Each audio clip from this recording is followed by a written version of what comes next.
Good morning, friends. Welcome to Crack It. A Crack It is a program where you can learn about different subjects from very educated and experienced teacher. जैसे कि मैंने आपको कल अपनी introductory class में जो कि polity की थी, उसमें बताया ही था कि पॉलिटी क्या होती है, what are the significance of polity, what are the importance of polity, कि मतलब हम लोगों की पॉलिटी एक देश या किसी भी सीजन के क्या महत्व है उसका और हम लोग उसे कहाँ-कहाँ यूज़ करते हैं, मतलब उसका सब कुछ मैंने आपको थोड़ा बहुत बताया था। और लास्ट में जाते-जाते जो historical background of Indian polity है, उसके बारे में भी थोड़ा बहुत आउटलुक दिया था। तो आइए देखते हैं कि क्या हुआ था। In 1599 and 1600, London merchant petitioned queen Elizabeth to make a company. वहाँ के कुछ लंदन मर्चेंट्स थे जिन्होंने क्वीन एलिजाबेथ से बोला एक ऐसी कंपनी बनाइए जो कि भारत में जाए और वहाँ पे ट्रेड करे। क्वीन एलिजाबेथ ने उनको ये ट्रेड की परमिशन दे दी, जिसको चार्टर बोलते हैं, जो कि मैं आपको आगे की स्लाइड्स में आगे की क्लास में अच्छे से समझाऊंगा। तो अब शुरुआत करते हैं ईस्ट इंडिया कंपनी से, जो कि मतलब 1600 में अपने यहाँ आई थी। कंपनी रूल इसको बोलते हैं हम लोग, कंपनी रूल। हाँ, तो इसमें लिखा गया है सबसे ऊपर, it was not a company. अब आप सोचेंगे कि वो तो इंडिया में ट्रेड करने आई थी, तब भी यहाँ पे लिखा है it was not a company. तो ये गौर करने की बात है कि यहाँ पे ऐसा क्यों लिखा है। अब आप खुद समझिए, तब उस समय उन मर्चेंट्स ने तब पेटिशन मांगा था क्वीन एलिजाबेथ में, तो उन्होंने उसके साथ साथ ये भी बोला था कि अगर उन्हें जरूरत पड़े तो वो अपनी मिलिट्री फोर्स को भी यूज कर सकें, पॉलिटिकल पावर की भी यूज कर सकें।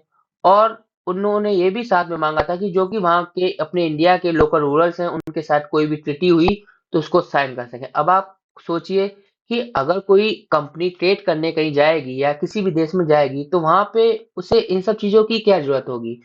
तो इससे साफ-साफ पता चलता है कि ईस्ट इंडिया कंपनी सिर्फ भारत में ट्रेड करने नहीं आई थी। उनका कुछ और भी मकसद था और कुछ और भी उनके दिमाग में चल रहा था। ये देखिए यहाँ पे लिखा है चार्टर्ड, जो मैंने आपको भी बताया था चार्टर्ड। चार्टर्ड है परमिशन और licence given by queen to trade in India to the EIC, जो कि परमिशन या लाइसेंस जो भी आप बोल सकते हो, जो क्वीन एलिजाबेथ ने कंपनी को दी थी इंडिया में ट्रेड करने के लिए। अब आप ये सोचिए, 1600 ईस्वी में अपने यहाँ मुगल्स का राज चल रहा था और मुगल्स उस समय काफी ताकतवर थे। जो भी अब वहाँ की या उनकी पॉलिटिकल पावर थी, इकोनॉमिकल रिसोर्सेज थे, काफी बहुत रिस्क चल रहे थे। तो मतलब ऐसा क्या हुआ, इतना ताकतवर होने के बावजूद ब्रिटिश ने इंडिया पर डोमिनेशन कर दिया। तो आइए ये भी आगे समझेंगे हम लोग कि ऐसे क्या सर्कमस्टांसेस बन गए, ऐसी क्या सिचुएशन हो गई कि जो कि east India company dominated over India. तो सबसे पहले यहाँ पे लिखा गया है the arrival of Nadir Shah. ये शुरुआत में सबसे पहला ऐसा रीजन था जो कि ब्रिटिश के हक में गया। अराइवल ऑफ नादिर शाह में हम आपको सब कुछ डिटेल में बताएंगे कि कैसे अराइवल ऑफ नादिर शाह ने ईस्ट इंडिया कंपनी का हेल्प किया, जो कि वहाँ इंडिया को डोमिनेट वो कर सके। अब देखिए नादिर शाह एक अफगान का एक रूरल था जो कि इंडिया में 24 फरवरी 1739 में आया था। और उसने इंडिया पर इस हिसाब का अटैक किया, इस तरह का अटैक किया कि इंडिया की जो उस समय पॉलिटिकल पावर थी, जो इकोनॉमिकल रिसोर्स थे, या जो भी आप बोल सकते हो, जो भी ताकतवर उस समय जितना इंडिया था, जो कि मैंने आपको बताया है, वो काफी कमजोर हो गया। He was one of the greatest genocide. मतलब जेनोसाइड का मतलब होता है नरसंहार करना।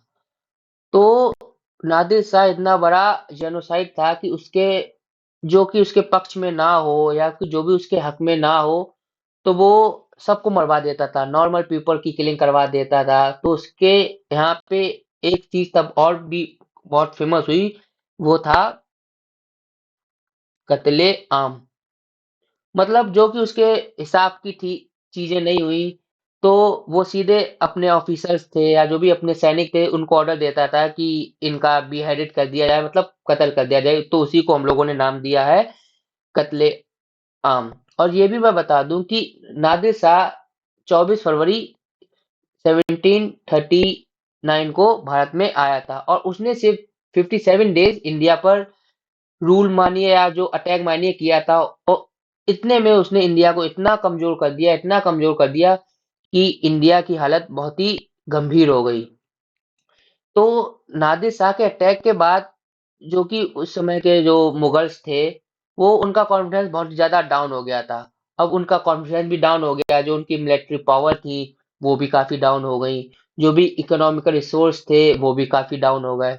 तो इससे ब्रिटिशर्स को लगा कि अब ये अच्छा मौका है कि अब इंडिया पर रूल कर सकते हैं और इंडिया को डोमिनेट कर सकते हैं।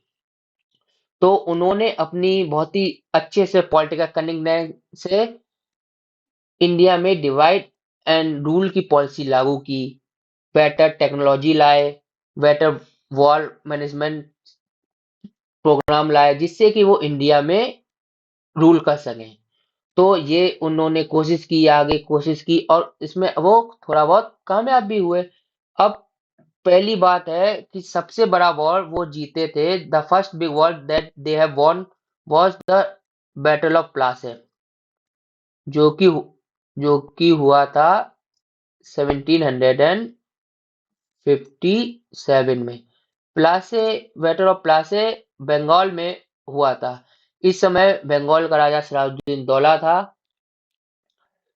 इस समय सिराजुद्दौला बंगाल का राजा था और रॉबर्ट क्लाइव जो कि ईआईसी को कंट्रोल कर रहा था, उस समय जनरल था ईआईसी का रॉबर्ट क्लाइव। अब आप ये समझिए कि battle of Plassey east India company जीत गई, तो इससे उनका कॉन्फिडेंस काफी बूस्ट हुआ। मतलब जो नॉर्मल पीपल, अब आप खुद समझिए, बिल्कुल नॉर्मल पीपल है कोई, वो इतना बड़ा वॉर जीत जाए तो उसका कॉन्फिडेंस तो बूस्ट होगा ही। ऊपर से रॉबर्ट क्लाइव के पास सिर्फ उस समय 3000 सोल्जर्स थे और सिराजुद्दौला की लगभग 18,000 सोल्जर्स को उसने हरा के ये मुकाम हासिल किया था। तो there confidence was very high और फिर उन्होंने सोचा अब हम लोग पीछे भरकर नहीं देखेंगे और इंडिया पर रूल करके ही मानेंगे। उसके बाद थिंग्स इतनी ड्रास्टिकली चेंज हुई, इतने ड्रास्टिकली चेंज हुई और इतने ब्रिटिश इंडिया के फेवर में गया कि ऐसा एक समय आ गया कि डोमिनेशन लगने लगा था कि हाँ अब ब्रिटिश डोमिनेट इंडिया पे करेगा, ईआईसी डोमिनेट इंडिया पे करेगा। तो उसके बाद बैटल ऑफ बक्सर हुआ। बैटल ऑफ बक्सर 1764 में हुआ था। इस समय बंगाल का राजा था शाह आलम और रॉबर्ट क्लाइव जो कि कंट्रोल कर रहा था पिछले बैटल ऑफ प्लासी से, वो इस समय जनरल ईआईसी का वही था। तो जो बैटल ऑफ बक्सर हुआ, इसमें भी ब्रिटिश ने जीत हासिल कर ली और शाह आलम हार गया। तो इससे सबसे पहले तो जो कि बिहार के, उड़ीसा के, बंगाल के जो भी दीवानी राइट्स थे, वो अब ब्रिटिशर्स के या ईआईसी के पास चले गए। अब आप लोग सोचेंगे कि ये ईआईसी, सॉरी, दीवानी राइट्स क्या है। अब मैं आपको बताता हूँ Diwani rights.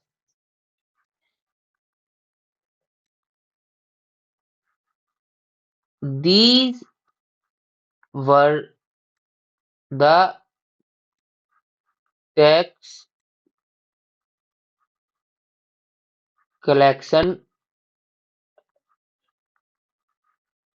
Rights of that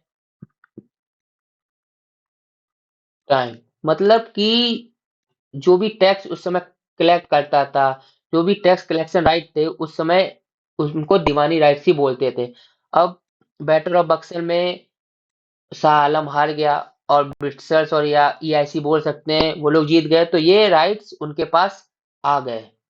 तो जो भी टैक्स होता था वहां पे, मतलब जो भी वो पैसा इकट्ठा करते थे अपना टैक्स का, वो सब ईआईसी उसके ऊपर कंट्रोल करने लगा। और एक समय जो कि यहाँ का राजा जो था शाह आलम था, वो राजा से पेंशनर बन के रह गया। अब आप समझ सकते हैं कि कंडीशन कितनी ड्रास्टिकली चेंज हो गई कि राजा जो कि था बंगाल का, वो अब सिर्फ एज अ पेंशनर काम करने लगा। मतलब क्योंकि अब उसके पास जो भी पावर थी या जो भी उसके पास रूलिंग एंड रेगुलेशन थे वो सब अब ब्रिटिश इंडिया के पास आ गए थे, ईस्ट इंडिया के पास आ गए थे। तो इस समय अब वो पैंसठ बन के रह गया।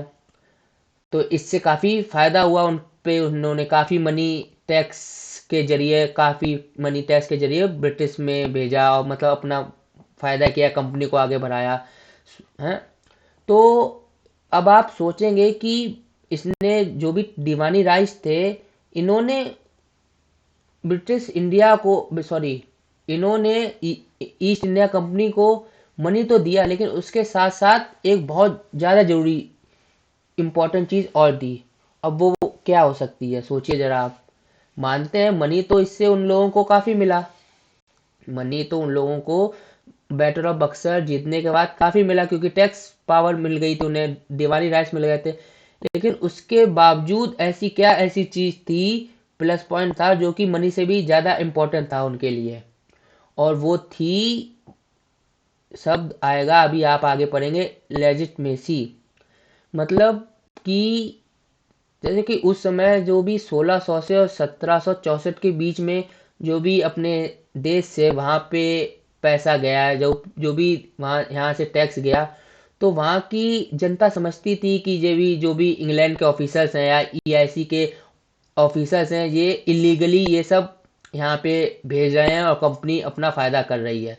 तो इससे जो कि वहाँ के जो भी मर्चेंट्स थे, जो भी ईस्ट इंडिया कंपनी के लोकल मर्चेंट्स थे, उन पे काफ़ी प्रेशर आ गया था। उनकी खुद की जनता अब इंग्लैंड में सोचती थी कि ये इलीगली पैसा कमा रहे हैं और बस दूसरे के देश को मतलब ज़बरदस्ती पैसा कमा रहे हैं, वहाँ से अपना फ़ायदा कर रहे हैं।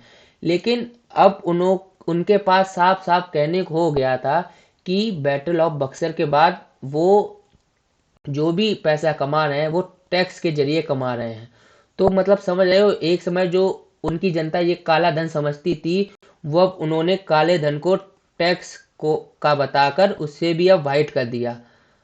तो इसको पूरा लीगल बनाने में ये बैटल ऑफ बक्सर का पूरा रोल रहा है, कि कैसे उन्होंने अपनी जनता को भी बताया कि ये मैं जो भी पैसा कमा रहा हूँ, ये कोई इलीगल नहीं है, ये लीगल है। अब आप समझेंगे शाह आलम तो बिल्कुल, उसकी तो हालत बहुत ही ख़राब हो गई थी, क्योंकि सब जो भी राइट्स थे वो अब ईआईसी के पास चले गए थे। तो इसके बावजूद अब आप सोचेंगे कि ईस्ट इंडिया कंपनी काफ़ी पैसे वाली हो गई होगी, लेकिन ऐसा भी नहीं हुआ। ईस्ट इंडिया कंपनी पैसे वाली नहीं हुई, क्योंकि जो ईस्ट इंडिया कंपनी के जो भी मर्चेंट्स थे, ऑफिसर्स थे, उन सब ने वो पैसा जो भी इंडिया से टैक्स करके लिया था वो सब उनने गबन कर दिया। मतलब कंपनी के पास पैसा नहीं गया, वो पर्टिकुलरली उन लोगों के पास, या जो भी रॉबर्ट क्लाइव जो उनका जनरल था, सब पैसा उन्हीं लोगों के पास था। तो इससे कंपनी का के पास तो पैसा हुआ नहीं, तो इससे भी कंपनी अब बैंकरप्ट होने वाली थी उस समय। ये और मैं आपको बता दूं कि रॉबर्ट क्लाइव उस समय दुनिया का नंबर 1 पैसे वाला इंसान तक हो गया था। सोचिए, इतना पैसा उन्होंने इंडिया से टैक्स के जरिए कमाया और खुद की अपने अपने जेबों में रखा। तो इससे अब कंपनी की हालत तो दिवालिया होने पे थी। तो अब क्या कर सकते हैं, वो ब्रिटिश कंपनी है, तो भाई वो गए अपने गवर्नमेंट के पास। उन्होंने कहा, अब उनसे ही हेल्प मांगनी चाहिए कि भाई, उन्होंने सब बताया कि मेरे पास पैसा है ही नहीं, और जो भी मैंने पैसा कमाया वो रॉबर्ट क्लाइव या जो भी वहाँ के ऑफिसर्स थे कंपनी के, वो सब गबन कर लिया उन्होंने, और हमारी कंपनी है वो दिवालिया होने जा रही है। तो कंपनी ने कहा ठीक है, मैं तुम्हारी हेल्प तो करूंगा, लेकिन उन्होंने भी एक शर्त लागू की। उन्होंने भी एक शर्त लागू की कि अगर आप हमसे पैसा लेंगे, तो जो भी आपके लॉज हैं, जो भी हम आप वहाँ पे करते हो, वो लॉज सब अब ब्रिटिश गवर्नमेंट बनाएगी। उसको आपको भारत में जाके मतलब लागू करने होंगे, मतलब जो भी हिसाब से चलेगा, मतलब रूल तो ईआईसी ही करेगी, लेकिन जो लॉज जो ईस्ट इंडिया कंपनी रखेगी आके इंडिया में, वो सब बनाए गए होंगे ब्रिटिश गवर्नमेंट से। और इसी को हम लोगों ने बोला है क्विड प्रो क्यो। ये आप पॉलिटी में आप ये लाइन अच्छे से याद रखना है, और काफ़ी जगह आप सुन भी सकते हो। इसको बोला है क्विड प्रो क्यो। इसका मतलब ये है, एक हाथ से लो और एक हाथ से दो। मतलब वही बात हो गई कि एक तरफ मैं आपको फाइनेंशियल स्टेबल कर रहा हूँ, तो दूसरी तरफ मैं पावर में आने के लिए मैं चाहता हूँ कि अब जो भी लॉज बने वो ब्रिटिश गवर्नमेंट बनाए। तो अब ये हालत हो गई, जो ब्रिटिश पार्लियामेंट थी वो वहाँ की लॉज बना रही थी और ईआईसी उसको कंट्रोल करने के लिए। देख रहे हैं कहाँ से क्या कंडीशन हो गई, कितना चेंजमेंट हो गया। कहाँ ईआईसी ने इतना टैक्स से पैसा कमाया था, लेकिन तब भी उसकी कंपनी घाटे में ही रही। और ब्रिटिश गवर्नमेंट ने या ब्रिटिश पार्लियामेंट ने इसका काफ़ी अच्छा फ़ायदा उठाया, और उन्होंने उनके सामने वही क्विड प्रो क्यो की शर्त रख दी कि अब जो भी आप वहाँ पे ट्रेड करेंगे वो तो आप कर सकते हैं, लेकिन जो भी लॉज होंगे वो अब ब्रिटिश गवर्नमेंट या ब्रिटिश पार्लियामेंट ही देगी। के पास पैसा तो था जो कि दिया गया था ब्रिटिश पार्लियामेंट के द्वारा, और वो इंडिया में ट्रेड भी कर रही थी। लेकिन वही बात है, अब उसका कंट्रोल खुद का नहीं रहा था, क्योंकि अब उस पर भी कंट्रोल ब्रिटिश पार्लियामेंट या ब्रिटिश गवर्नमेंट करने लगी थी।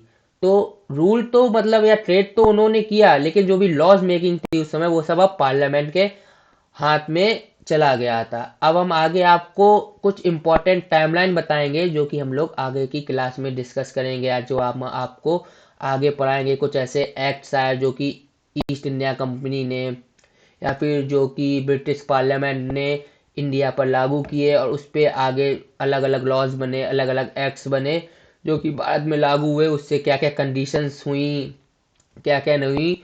तो अब मैं वो आपको टाइमलाइन देता हूँ, ये देखिए। तो उसमें से बहुत ज़्यादा इम्पोर्टेंट एक्ट्स हैं, मतलब ये सब तो हमेशा मतलब मोस्ट इम्पोर्टेंट एक्ट्स हैं जो कि हम लोगों को पढ़ना चाहिए बिफोर इंडिपेंडेंस, जो कि ईस्ट इंडिया कंपनी या ब्रिटिश पार्लियामेंट द्वारा बनाए गए थे। इसमें से नंबर 1 पे आता है रेगुलेटिंग एक्ट। रेगुलेटिंग एक्ट को चार्टर्ड एक्ट भी कहते हैं। ठीक है, ये 5 थे 1773 से लेके 1853 तक, और हर 20 ईयर्स में ये रूल होते थे, लागू होते थे। पर लेकिन याद रखना, जो ये रूल लागू होते थे, ये लॉज जो थे वो बना ब्रिटिश पार्लियामेंट ही रही थी, क्योंकि इन्होंने जो इनकी फाइनेंशियल क्राइसिस हुई थी कंपनी की, उससे उभरने के लिए इन्होंने वहाँ से कंपनी से फाइनेंशियल क्राइसिस से उभरने के लिए इन्होंने ब्रिटिश पार्लियामेंट से या ब्रिटिश गवर्नमेंट से पैसा मांगा था। तो जो भी लॉज जो अब बन रहे थे वो सब ब्रिटिश पार्लियामेंट के द्वारा ही बन रहे थे। तो इसमें अब आगे की क्लासों में हम लोग अच्छे से, बहुत ही आसानी से और अच्छे से समझेंगे कि ये सब क्या थे। एक तो है, देखिए नंबर पहले पे आता है रेगुलेटिंग एक्ट, जो कि 1773, 1793, 1813, 1833, 1853। फिर बीच में अमेंडिंग एक्ट भी आया जिसे चेंजमेंट एक्ट भी बोलते हैं। फिर उसके बाद पिट्स इंडिया एक्ट आया 1784 में। गवर्नमेंट ऑफ इंडिया एक्ट्स आए काफ़ी सारे जो कि 1858 में, 1919 में, 1935 में आए। और इंडियन काउंसिल एक्ट 1861 में, 1892 में, 1909 में। और at the last India independent act आया 1947 में, और 1947 में ही हमको इंडिपेंडेंस मिली। तो आगे की क्लास में हम अच्छे से आपको सब ये जितने एक्ट्स यहाँ पे टाइमलाइन में हमने आपको बताए हैं, सब कुछ अच्छे से एक एक करके बारीकी से सब कुछ याद करेंगे, सबके बारे में समझेंगे कि सब में कौन सा लॉ, क्या तब उस समय एक्ट पारित हुआ, क्या क्या उसका इम्पोर्टेंस रहा इंडियन गवर्नमेंट पे या इंडियन सॉइल पे या इंडियन लोगों पे। सबका अच्छे से पढ़ेंगे आगे की क्लास के लिए आप। हाँ, तो ये जितने भी एक्ट्स मैंने अभी आपको बताए हैं, regulating act, amending act, Pitt's India and government of India act, Indian council act, Indian independent act, ये सब आसानी से और अच्छे से हम लोग आगे की क्लासों में समझेंगे कि इनका क्या इम्पोर्टेंस इंडियन कॉन्स्टिट्यूशन पे पड़ा, या इंडियन गवर्नमेंट पे पड़ा, या इंडियन के लोगों पर पड़ा। तो इनको पढ़ने के लिए ये सब हम आपको आगे की क्लासों में अच्छे से बताएंगे। Thank you.